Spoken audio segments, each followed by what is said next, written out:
Detroit-style pizza is a rectangular pizza with a thick, crispy and chewy crust. It is traditionally topped with Wisconsin brick cheese, then tomato sauce layered on top of the other toppings. This style of pizza is often baked in rectangular steel trays designed for use as automotive drip pans or to hold small industrial parts in factories. The style was developed during the mid-20th century in Detroit before spreading to other parts of the United States in the 2010s. The dish is one of Detroit's iconic local foods. The pizza was developed in 1946 at Buddy's Rendezvous, a former blind pig owned by Gus and Ann Aguera located at the corner of 6 Mile Road and Conant Street in Detroit.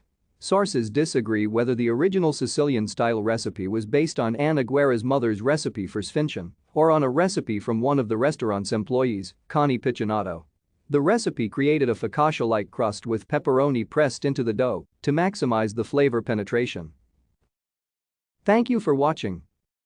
Like and subscribe if you would like to view more of our videos. Have a nice day.